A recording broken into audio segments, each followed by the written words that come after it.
My bank alert came at 2:14 a.m. A sinking notification that sucked the air out of my lungs. Minus $36,842.19. Gone. I sat straight up in bed, staring at the number like it might rewrite itself if I blinked hard enough. My name is Riley Green. And from wherever you're watching this, stay with me. Have you ever learned the truth about your family through a number on a screen? Because I did. The week of my 30th birthday, I called my dad first. He answered on speakerphone, Mom laughing in the background, music playing like nothing was wrong. Hey, Dad, something's wrong with my account. My card is maxed. Did something happen? A pause. Then he snapped. You're always so dramatic. The family needed help. Your mom had surgery. Your brother's truck broke down. And the mortgage was behind. I sat there frozen. Why didn't you ask me? He scoffed. We don't need to ask for what you owe us. Then came her voice, Mom, with that smug, careless lilt. Besides, what were you gonna do? Buy yourself cake and candles? You can celebrate alone. We had better plans. That silence afterward? That was my final birthday gift. I said calmly, then don't ever call me again. And I meant it. I hung up, logged into every account, every autopay, every standing agreement. You see, they thought because I was the responsible one, the one who made it, they had lifetime access to my veins. But that night, I became a scalpel. The mortgage? Cancelled. It was in my name. Mom's credit couldn't qualify. The truck? Repossessed by noon the next day. My bank called it unauthorized usage. I let them. Her student loan? Frozen. My cosign? Revoked under financial duress. No warnings. No yelling. Just surgical detachment. I turned my pain into paperwork. And their birthday gift to themselves was the moment they lost me. The next morning, my phone lit up like a forest fire. Missed calls. Text after text. Angry, confused, then suddenly sweet. Speech balloon, Riley, the truck's gone. What's going on? Speech balloon, honey. Did something happen with the mortgage? The bank says it's in default. Speech balloon, just call us. We're family. Family. Funny how that word only shows up when the lights go out. I didn't respond. I was busy freezing my credit, changing all my passwords, calling every agency I needed to disconnect the lifelines they drained. See, they forgot something. I wasn't just generous. I was the owner. I was the cosigner, the guarantor, the emergency contact they used like a damn debit card. And they mistook my kindness for eternal permission. It wasn't the $36,000 that broke me. It was how easy it was for them. No guilt. No hesitation. Just a birthday ruined by the people who taught me what love should look like, and then sold that image back to me with a forged signature. I opened my old messages, scrolled to last Christmas. Dad, we're proud of you, kid. You're our success story. Mom, we don't say it enough, but you're our miracle. I used to cry reading those. Now I just felt hollow. Because if I was a miracle, why did they turn me into an ATM with a heartbeat? I canceled their lifelines with the same quiet they used to drain mine. And while they called, shouted, pleaded, I took a long, deep breath. For the first time, I wasn't the fixer. I was the firewall. And I wasn't done yet. By Friday, they were desperate enough to show up in person. I watched through the peephole. Dad, red-faced, pacing the porch like he paid the rent. Mom in her leopard print cardigan, fake crying louder than the doorbell. I didn't answer. I let them scream through the wood. Because screaming is just noise when it's not backed by respect. They stood there for 10 minutes. Pounded. Begged. Threatened. Riley, you're ruining everything. We trusted you. How could you do this to your own family? I sat on the couch, sipping coffee from the mug they bought me 2 birthdays ago. It said, #OneDaughter. Cute, right? I let the doorbell ring. And when it stopped, I opened my laptop and sent the final email. To my lawyer. Full disassociation paperwork. Power of attorney? Revoked. Financial ties? Dissolved. That included the family phone plan. The Amazon Prime I'd been paying for 6 years. The Hulu, the Netflix, the utilities in my name, because mom's credit was trash. Cut. Every single cord. That afternoon, mom posted a cryptic status on Facebook. It's always the ones you love most who hurt you the deepest. She tagged no one, but her friends flooded the comments. You raised her too soft. She owes you everything. Kids today are so entitled. Entitled? I gave them everything. Not out of duty, but because I believed in family. Until they weaponized it. I changed my number that night.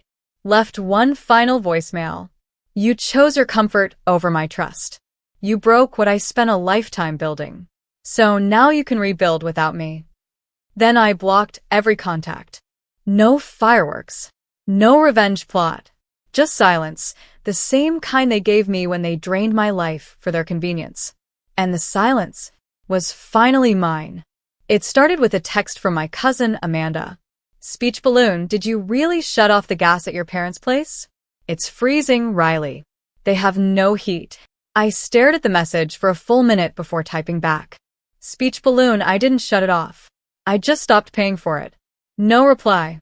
Just 3 dots, and then nothing. That silence was louder than a slap. Later that day, my mom sent an email from a burner address. Subject line. We didn't raise you to be like this. I didn't open it. I didn't need to. Because here's what she didn't understand. She did raise me like this. They both did. By teaching me that love had to be earned. That loyalty came with a ledger. That my value depended on what I could give, fix, cover, or clean up. So yes, when I shut off the gas, the truck, the mortgage, the loans, I was simply returning to sender. All the years of neglect, disguised as parenting. Dad once told me, family doesn't keep score. He said that right after I covered his second DUI fine. So I stopped keeping score. And I closed the account. I started therapy that month. My therapist asked, when did you first feel responsible for your parents? I answered without thinking. When I was 12 and mom cried because she couldn't afford the electric bill, so I got a job sweeping hair after school. That was the first time I realized I was raising them, not the other way around. And now all I'd done was finally grow up and leave the children behind. I didn't feel guilty. I felt clear. Because sometimes choosing yourself feels like violence. To the people who only knew you as a resource. And I was no longer available for withdrawal. The group chat was renamed without me. Family threads I had created. Now repurposed to bury me alive. Screenshots landed in my inbox from Amanda again. She didn't even say anything this time, just sent the receipts. Speech balloon, Riley's heartless. Speech balloon, we gave her everything. Clothes, food, a roof. Speech balloon, she got fancy and forgot where she came from. Where I came from? Let me remind you. I came from eviction notices taped to windows.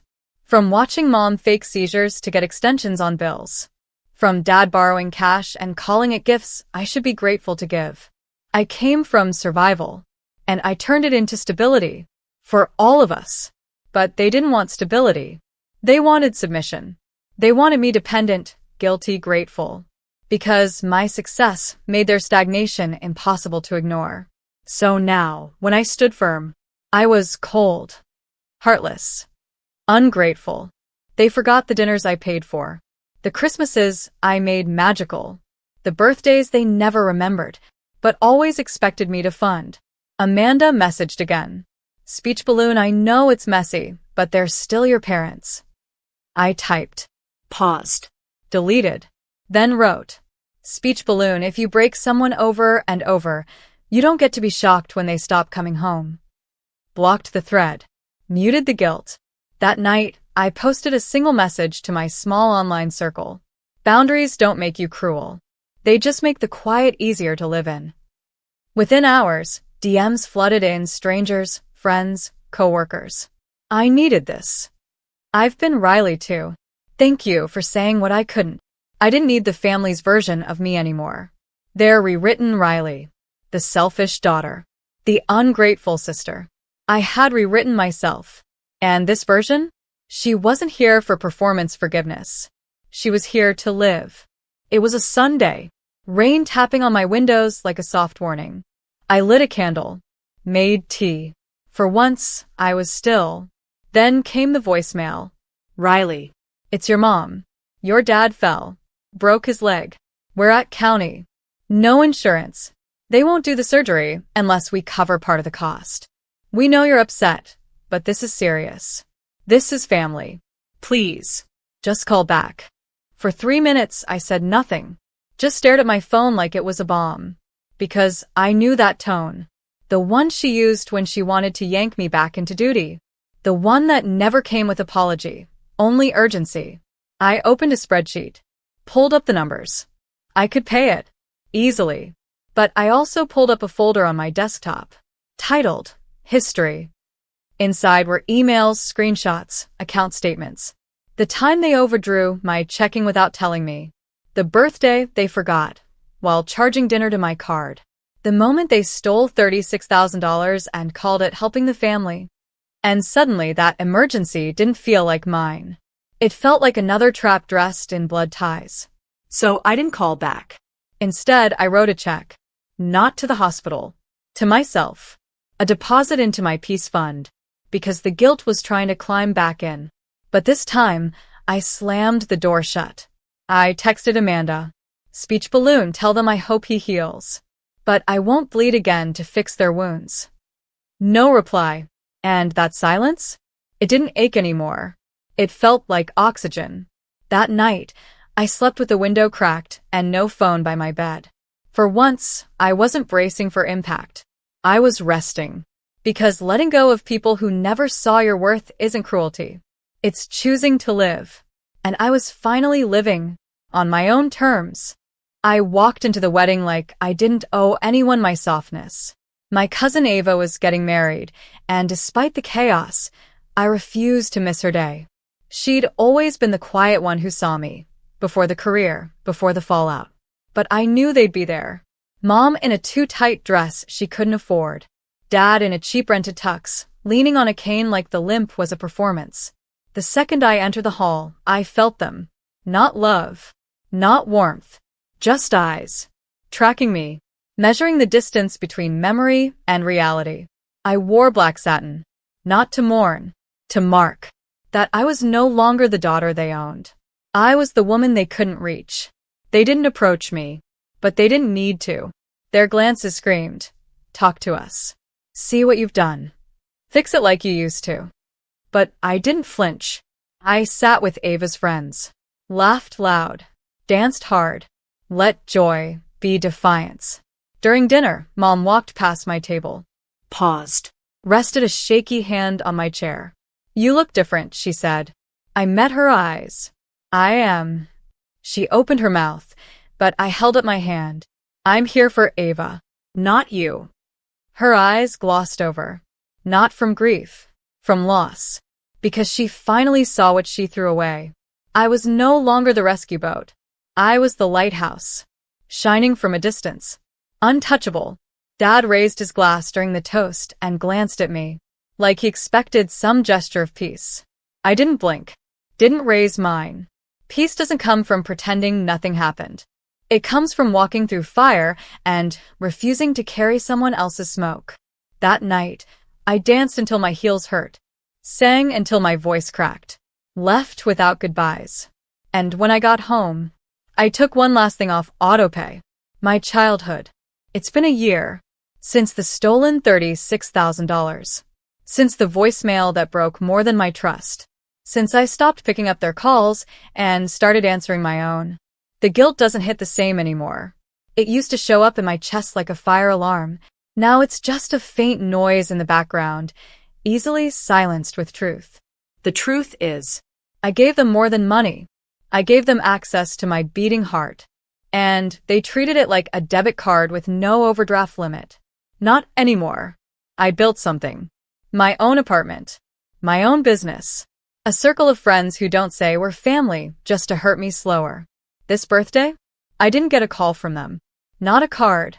Not a fake text. Nothing. But I got a knock at my door. Ava.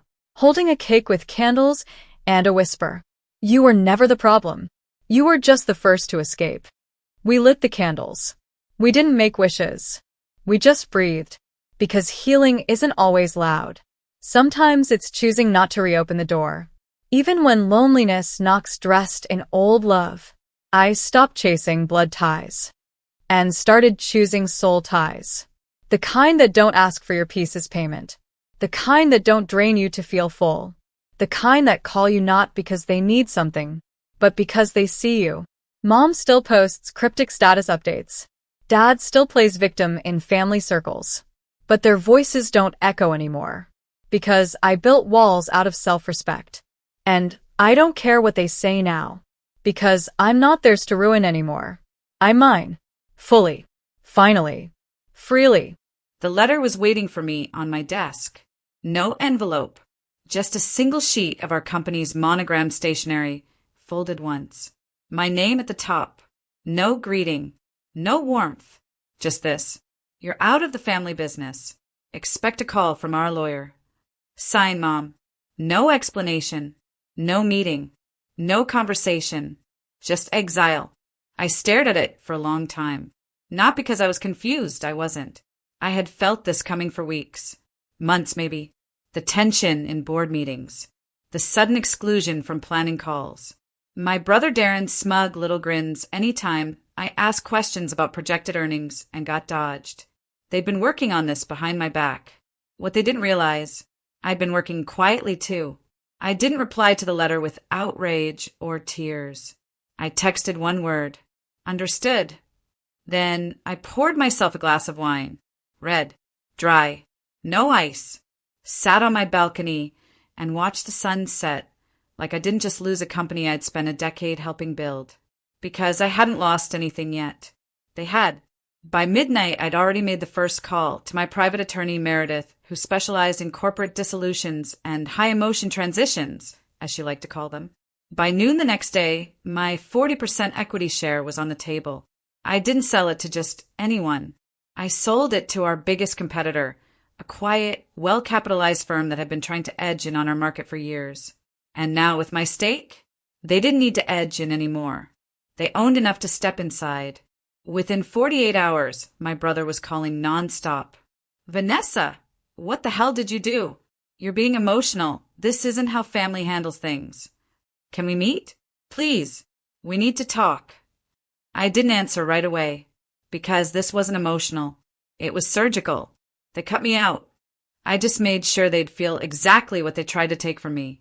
And what my mother didn't know, what none of them did, was that I had receipts, notes, recordings, and my own version of how this company was really built.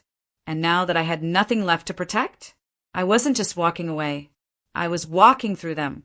The company was supposed to be our legacy. It started in my mother's garage, one sewing machine, a few fabric samples, and a dream of building something for the family, by the family. That's what she always said. But dreams are easy when someone else does the groundwork. I was the groundwork. While Darren was partying his way through college and Mom was pitching investors over wine tastings, I was the one pulling all-nighters, managing spreadsheets, packaging orders, building our first e-commerce site from scratch when we couldn't afford a real developer. I didn't complain. I believed in the vision. In her. I was 24 when I gave up a full-time job offer at a Fortune 500 firm to stay on and help grow the family business. She said it would all be worth it.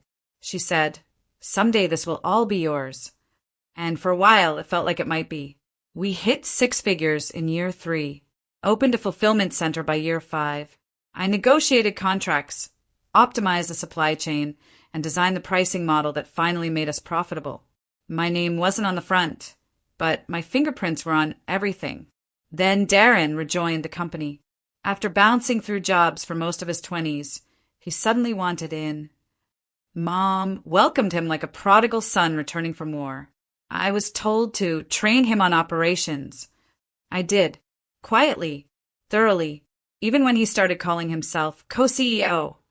Even when he interrupted me in board meetings with jokes about how I was the calculator and he was the big picture. Mom laughed every time. I started noticing changes. Client meetings I wasn't invited to. Expenses I never signed off on. A growing distance in Mom's tone when she spoke to me. Colder clipped. Still, I stayed, because loyalty doesn't vanish overnight. And I thought if I just worked harder, they'd remember who got them there. Then came the letter. Folded. Final. Formal. No thanks. No warning. Just you're out. That's when I realized they didn't just want me gone, they wanted my silence. Because if I was out, they thought they could control the story. They forgot the most important part. I owned 40% of the truth. And now that I had nothing left to lose, I wasn't going to whisper anymore. It's funny how obvious things look in hindsight. Now that the mask had dropped, I could trace the betrayal like a dotted line. Clear, direct, deliberate. It started with the meeting I wasn't invited to. At the time, it was brushed off. Oh, it was just a quick lunch with investors. Darren said it like it was nothing. But I handled our investor communications. Always had. There was no reason I should have been left out, unless there was something they didn't want me to hear. Then came the updated branding rollout. Darren brought it to the board, all polished slides and buzzwords he barely understood. I remember flipping through the presentation and seeing something strange. Our founding story had been revised. Gone was any mention of the garage. Gone was any reference to my name. In its place, launched by siblings Darren and Rachel Evans under the guidance of their mother, Carol. Rachel? My cousin, who worked with us for 3 months before quitting to sell essential oils online. I called them out. Darren laughed and said, "Relax, Vanessa. It's just marketing." Mom didn't say a word. That was when I knew something had shifted. More signs followed, small ones, but they added up. I was asked to focus more on back-end strategy and stay out of client presentations. Mom started calling Darren our key executive. New hires began reporting directly to him, even when their departments were under mine. Still, I kept quiet, because silence, I believed, meant strength, because I thought loyalty was louder than ambition. But the final straw? It wasn't the letter. It was what came after. 2 days before the letter landed on my desk, I caught wind of a rumor from one of our suppliers. He called me to confirm something he'd heard from the new CEO. New CEO. That's what Darren was calling himself. Before I was even out. He'd already changed his LinkedIn bio. They'd planned it all. Carefully. Quietly. I was the last to know. And they expected me to go quietly. Sell my shares to them. Disappear. Maybe cry in the bathroom a few times. Then move on. What they didn't expect was that I had been preparing too. While they were plotting my exit, I had been securing my independence. Creating a side portfolio. Building connections with firms who valued experience over ego. I hadn't planned to leave, but I had planned for what if. And when the what if arrived, I didn't panic. I pivoted, because they didn't just underestimate me. They trained me. Every late night, every crisis, every deal I had to clean up. They shaped me into the one person they couldn't afford to turn into an enemy. And now, it was too late to take it back. I didn't call my mother. I didn't respond to Darren's 3-line email asking if we could be adults about this. Instead, I called Meredith, my attorney. Meredith doesn't do small talk. She doesn't blink twice at words like disinherit, hostile takeover, or sham mediation. She once negotiated a settlement so brutal, the opposing firm dissolved within the year. "How aggressive do you want to be?" she asked, skipping hello. "Surgical," I said. "I want to be done before they even realize what I'm doing." She paused. "Good, because the way they removed you, that wasn't impulsive. It was a plan, so we'll give them one of our own." We started with my shares. I owned 40%, a combination of vested equity, founders' compensation, and reinvested dividends. They'd always assumed I'd sell back to the company or transfer my ownership to Darren under some peaceful family clause. That clause didn't exist, because I'd written the original bylaws, and there were no restrictions on who I could sell to.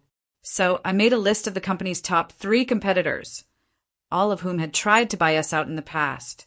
I scheduled calls. I didn't pitch my shares like a desperation sale. I pitched them like a gift-wrapped opportunity. One firm responded immediately. They'd been watching our growth for years, and they knew exactly what 40% in the right hands could do, especially when it came with insider knowledge, detailed documentation, and a disgruntled founder with a full legal blessing. We closed in 36 hours. Cash offer. Full valuation. No questions asked. And with that, I no longer worked for the company. But I had real control. Then came phase 2. I didn't post about the sale. Didn't gloat. Didn't breathe a word. But I did send one email. To our top-tier supplier, the one Darren had barely maintained. To our lead logistics partner, whose contract I personally negotiated. To the CFO Darren ignored because she didn't understand vision. It was short. Just a heads up. There will be changes coming. Please review the new ownership filings. I'd advise not signing anything until you do. That was it. No threats. No gossip. Just facts and a polite warning. Meredith took care of the filings. The buyer's legal team filed the paperwork quietly. No press release. Just internal disruption. Then I waited. I didn't need fireworks. I just needed pressure. And within 48 hours, I got the first bite. A text from Darren. Vanessa, we need to talk. It's urgent. Translation? He finally realized who he tried to cut out. And I hadn't even opened my real playbook yet.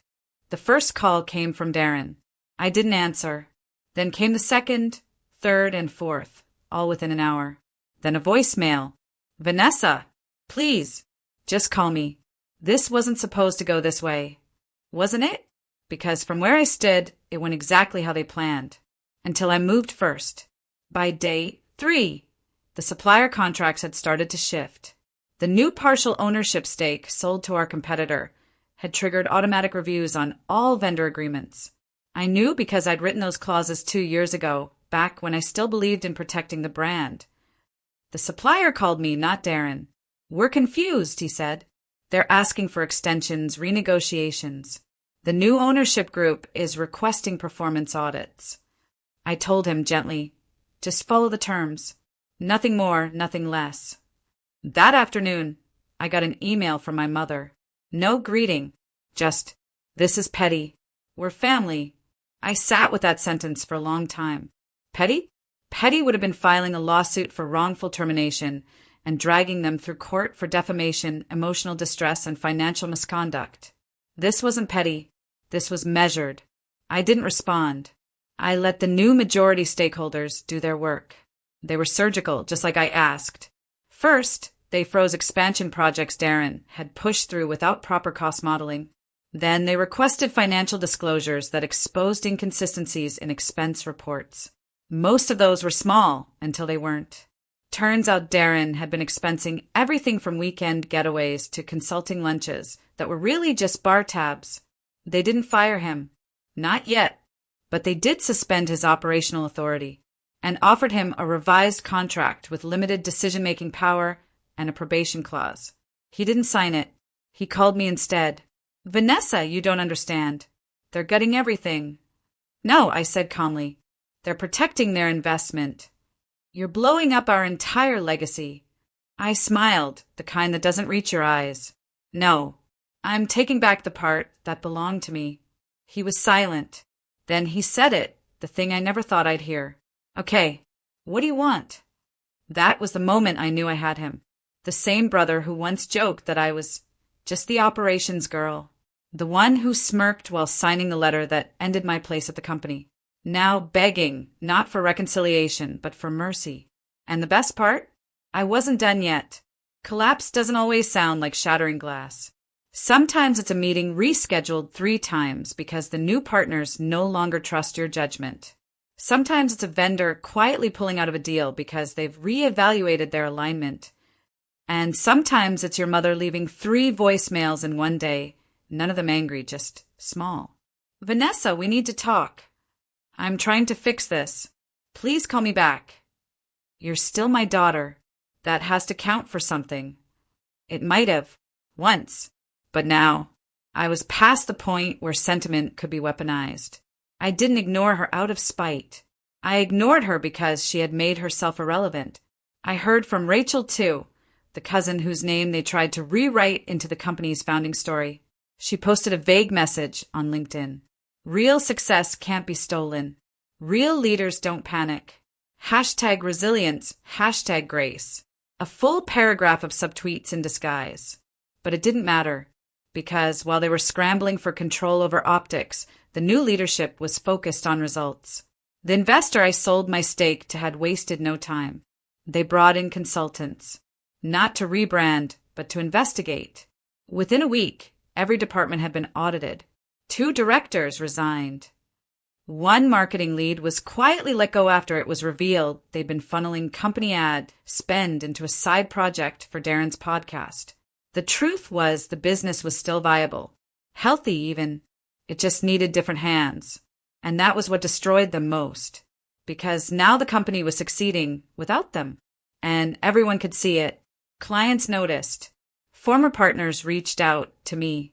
I had 3 job offers on the table before the end of the month. 1 was from our biggest supplier, but I wasn't looking for employment. I was looking for clarity, and I had it. One afternoon, Meredith forwarded me a letter, a formal proposal from Darren and Carol. They wanted to buy back my stake at 30% above market value in exchange for a full release of statements I had previously made to the board regarding internal practices. In short, they wanted me gone and quiet. It would have been a win if they had sent it 2 weeks earlier. But now, their offer was worthless because I had already declined the buyback, already committed to the investor, already ensured that they would never have full control again. That night, I poured another glass of wine, red, dry, no ice. I lit a candle, sat by the window, and smiled, because this wasn't just about revenge. It was about relief. Relief from years of second-guessing myself. Relief from being the afterthought in a story I had helped build from day one. Let them scramble. Let them plead. Let them rewrite their version of history all over again. I had already written the ending. I didn't go back. Not to the boardroom. Not to the office. Not even to retrieve my name from their mouths. I had no interest in reclaiming a seat at a table I helped build, only to be told to stand in the hallway. Instead, I built my own. At first, it was just a side idea, a whisper of possibility, a sketch in the margins of a journal I hadn't written in for years. I called it Second Founders, a consulting and legal prep firm for women being pushed out of their own startups. Women like me. Turns out there were a lot of us. Within weeks of announcing the idea, my inbox was full. Co-founders who were iced out by their husbands after the first round of funding. Daughters pushed aside by brothers in family businesses. Quiet women with sharp minds, waiting for someone to tell them they weren't crazy for feeling erased. I told them what I had to learn the hard way. You're not emotional. You're observant. You're not overreacting. You're uncovering. And you're not dramatic. You're dangerous when you stop apologizing. The first workshop sold out. By month 2, I had 5 paying clients and a wait list. I hired a former paralegal, then a part-time strategist. I got featured in a small business newsletter. The headline read, "The woman they tried to cut out just built the blueprint for the rest of us." Evan, my ex from years ago, emailed me after that article. "Proud of you. Knew you'd do something powerful." I didn't respond, not because I was bitter, but because I didn't need closure from people who only show up once you've already won. I made peace with a lot of things. I stopped tracking the family business's stock value, stopped rereading the letter that started all of this, stopped wondering what would have happened if I had just stayed quiet, because the truth is I would have survived, but I wouldn't have lived. And now I speak on stages I used to sit in the back of. Now I mentor founders who remind me of myself, but younger, louder, and beautifully unwilling to wait for permission. And on Sundays, I go to the farmer's market, buy sunflowers, and sit by the window with my wine, red, dry, no ice. It's not dramatic. It's not glamorous. But it's mine. The life I built when I stopped trying to keep what I was never meant to beg for. The victory wasn't that I made them regret cutting me out. The victory was that I never needed them to begin with. It's strange, the kind of silence you notice after everything explodes. Not the hollow silence of abandonment. I lived in that too long. This one's different. It's the quiet after storm when the ground stops trembling and you realize you're still standing. That the rubble behind you wasn't your foundation, it was just debris. It's been nearly a year since the letter. No lawsuits. No second offers. No apologies. Just distance. I never heard from my mother again. Not even a message through someone else. Not even for my birthday. It used to sting. That space where a mother should be. But that pain faded quietly, like a bruise you stop noticing. Because eventually I stopped trying to shrink myself into the shape of a daughter she could accept. And started becoming the woman I actually am. The irony? They used to call me the cold one. Too calculated. Too blunt. Too obsessed with process and risk management. But I was never cold. I was just trying to hold together a family who didn't know how to carry me. They only saw value in what I could produce. Numbers, contracts, hours. Not boundaries. Not ownership. Not identity. But the day they cut me out, they handed me back everything I'd given up. My voice. My future. My name. That's the thing about people who try to erase you. They never expect you to write the ending yourself. And I did. Not in fire. In ink. I look back now with a kind of gentle detachment. Not forgiveness, not quite, but peace. Like watching a film of someone else's life and realizing the main character finally walked off the wrong set and walked into her own. My company is thriving. Not an empire. Not yet. But clean. Honest. Impactful. Every time a client sends a message that starts with, "I thought I was crazy until," I remember exactly why I stayed the course. Because the world is full of women like me. Too smart to be overlooked. Too tired to keep proving we belong. Too done waiting for someone to hand us the pen. Now I keep my own notebooks. I write my own numbers. I speak when I want. Walk away when I need. And on the first anniversary of the letter, I did something small. I printed it, folded it, sealed it in an envelope. Then I wrote one word on the outside. Thank you. Not to send. Not to burn. Just to remind myself that sometimes the door they slam in your face is the one you never should have walked through in the first place.